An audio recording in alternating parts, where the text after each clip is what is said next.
People, Deluded, I'm back again. Good morning, I hope you're all well and safe. As you can see, Arsenal shirt, Arsenal mug. Arsenal are playing tomorrow. In fact, ironically, I've got an Arsenal mug. Fans might be Arsenal mugs, Carl. We're just going through a madness this season, to put it nicely. This is a season from hell. I am a bit spoiled as an Arsenal fan because obviously I'm 25. I kind of come in at the right time, when Wenger was doing his thing and Arsenal were bullying it in the Prem. And, to go through my whole secondary school life, 5 years with no significant trophies, annoyed me a lot. But some fans have had it worse. And I'd say this is, like I said, I was a bit spoiled as an Arsenal fan, people. I haven't seen... For years, I didn't know Arsenal finished behind Spurs. Like, that was foreign to me. I thought life was just death, taxes, and us finishing ahead of Spurs. So, and top four consistently. So all these things have been ruined. It's probably I know Arsenal fans have been saying this for a minute, but this is probably the worst year in my lifetime as an Arsenal fan in my 25 years. I've seen us at night for them fuckery there. Pardon my language. But tomorrow being Thursday, we're back on the road. Third time lucky potentially. We're playing Southampton at St Mary's. It's 10th versus 14th. I believe we're 14th. Southampton are 14th. They're actually 3 points behind us with 37 points and we've got 40. I could be wrong on that. But, it's a game where, listen, if you've watched Arsenal this season, if you've watched us since the restart, what more can I say, people? We Arsenal fans just want to win. Every game's a hard game because we've fallen off so much. We just want to win. I just want to win for pride purposes now, man. Let's just finish the season strongly. In terms of strongly, I don't know, because ironically, mathematically, top four is still possible. Realistically, it's a myth. For me, I just want to go on a bit of a winning run, get some belief, just for the fans, man, to actually have some bloody confidence watching us for 90 minutes, forget everything else. And like I said in a previous vid, this week is a serious week.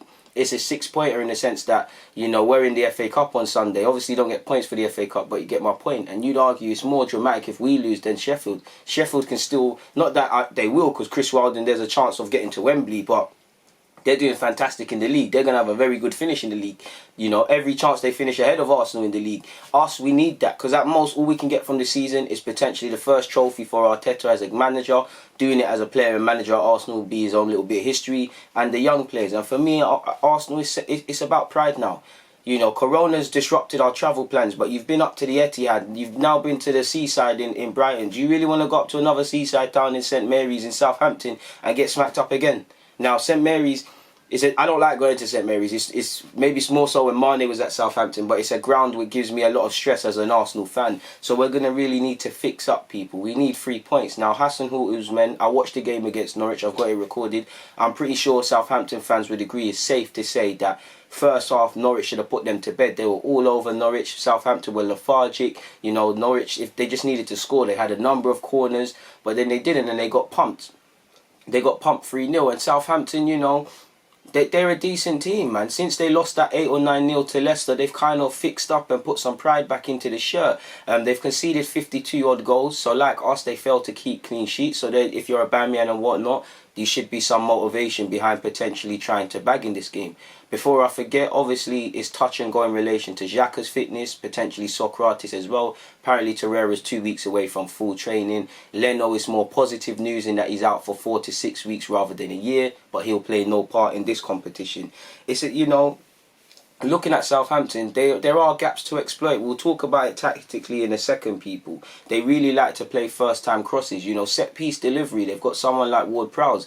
They've got Armstrong who will come. I think he's stationed on the flanks when he starts, but he likes to come in and have a shot. Redmond is pretty positive. Obafemi is pretty strong. He didn't have the best of games against Norwich, but he's a physical handful. Danny Ings is going to work the channels, drop deep. So if you're not prepared to run and cover the channels, you've got to be careful. Like I said, the fans won't be at St Mary's, but that's a ground we haven't done too well of in recent years, people, and we need to do better. I believe Southampton have 1 clean sheet in their last 5 games as well. Obviously, the break was welcomed. I think they only had 1 win in their last 5 prior to the break. I could be wrong on that stat, but I'm pretty sure when I checked their results, that is something that jumped out at me. Obviously, they won convincingly 3-0 in the second half against Norwich. Norwich, you can see with all due respect why they might go down. But yeah, people, it took not Southampton 2 weeks to 20 minutes, sorry, to wake up. Obviously, there's a lot of rim rust. Technically, we've played more games than Southampton, so we should be better. I want to see us actually start strong, people, because looking at Southampton, they're a bit like us in that they look like slow starters. Let's start strong because they will exploit you. Like I said, Danny Ings is in good form. It's a shame there's no Euros, or he should on form be on the plane there. He will work the channels, he will run, he will have a shot. He's very positive. Obafemi is strong. They like to play early crosses. When the game comes, watch Ward-Prowse or anyone that finds themselves. They'll get out their feet. They're trying to cross it early, in particular to the back stick. One of the goals Norwich conceded is because the left back Jamal Lewis wasn't awake, people, and wasn't aware. So we need to watch what we're doing in the channel specifically, and be prepared to fight, people. What more is there to say beyond that? I really like Armstrong because I think he's always buzzing. He's like a bumblebee. He's trying to make things happen. Ward-Prowse, captain, local boy, set piece delivery on point. Højbjerg is not too bad in the middle of the park either. Ryan Bertrand is not going to need any introduction to go forward and overlap and things. He's very much an attacking fullback. So there are things we need to be careful of. Obviously, I do believe Jan Valery is a potential area for us to exploit. He's a young man, and I actually want to see balls behind put into that channel against him. They've got, is it Jedinak? Statistically, he's got the most clearances this season. So that we are going to need to go against it. Now, if we look at how they play in a 4-4-2. You see a 4-4-2, people. Yeah? You clearly see them play a 4-4-2. You've got Armstrong, Obafemi, and Danny Ings. Danny Ings is going to work these channels. And this is why it's important.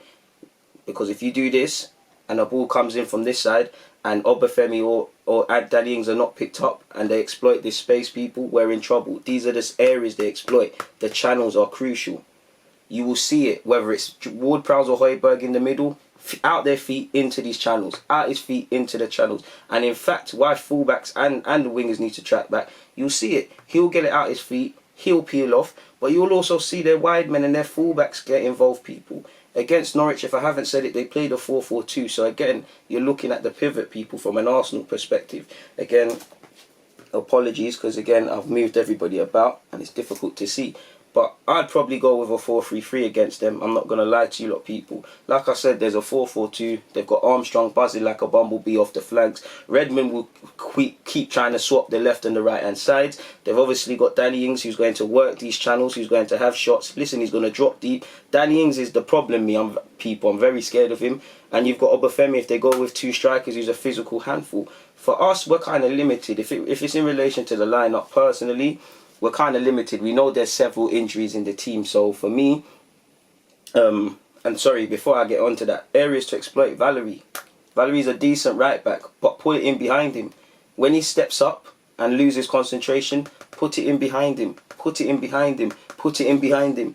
That's the areas I'm looking to exploit. Ryan Bertrand, when he goes forward, what can we do? What can we do on the counter? Can we dominate that midfield? What can we do? There's several things we need to do, people. Do you get what I'm saying? So I guess the last thing is the lineup, really and truly. The last thing is the lineup. So for me, I'll go a 4-2-3-1. Obviously, Martinelli, I'm always going to fight Martinelli's case and beg Martinelli to be in the team and things like that. I needed that. But obviously, if he's not in the team, there isn't too much I can do.